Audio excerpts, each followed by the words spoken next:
Mic check 1 2. It's the Y2K collector, and I wanted to warn all of the collectors out there, the folks that concentrate on value, to be very careful when it comes to how quickly you grow or shrink your collections, especially if you're doing it based on value. And the second warning is, or not warning, but it's a piece of advice.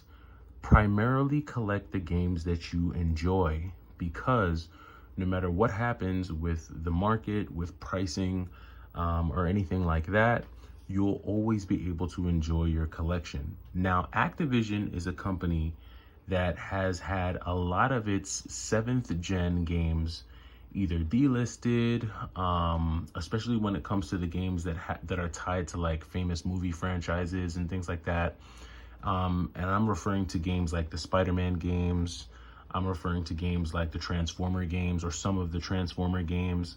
A lot of those games that were done by Activision have gone up in price. Now, you have a game like Prototype, which is one of the cheapest games on the Xbox 360, which on average goes for about $5. This is a $5 game. Does that mean that this game is worse than, say, a Transformers game or one of the Spider-Man games? I would have to say no. Quite frankly, I really enjoy playing Prototype and Prototype 2. This is kind of an open world hack and slash adventure game where you have very unique powers and abilities. You're able to kind of glide through the air. There's a lot of scenery to take in. There's different missions that you have to, take part in. And overall, this is just kind of like an action-packed hack and slash beat 'em up style game.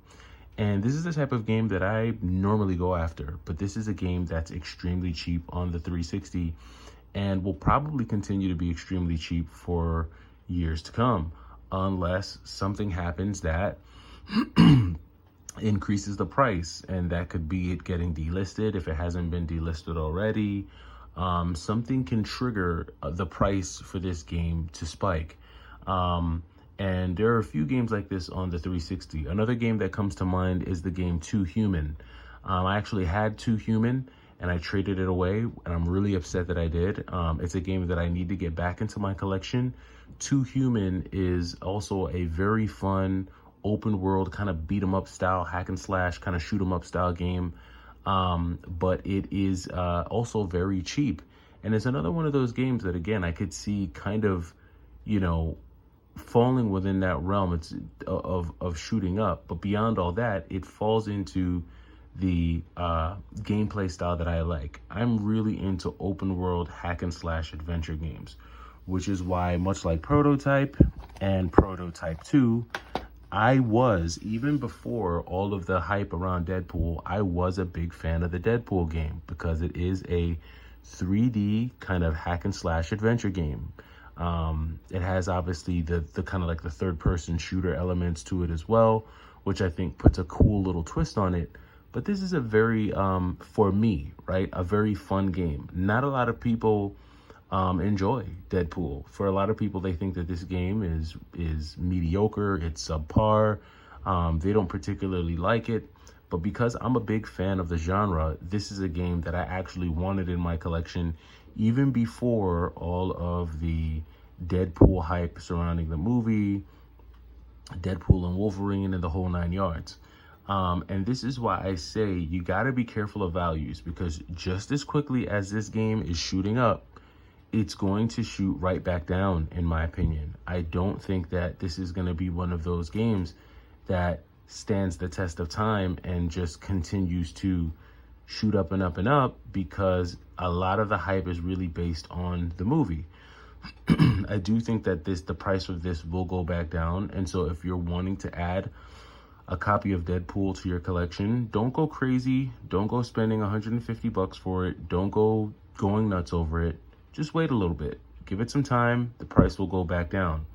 I picked up my copy. I recently picked up a copy from GameStop, and I'm glad, because I wanted to add this back into my collection on the 360. I have it on the PS3, but I did want to get my 360 copy back I had a copy that was in really poor condition. Like the artwork had some damage on it.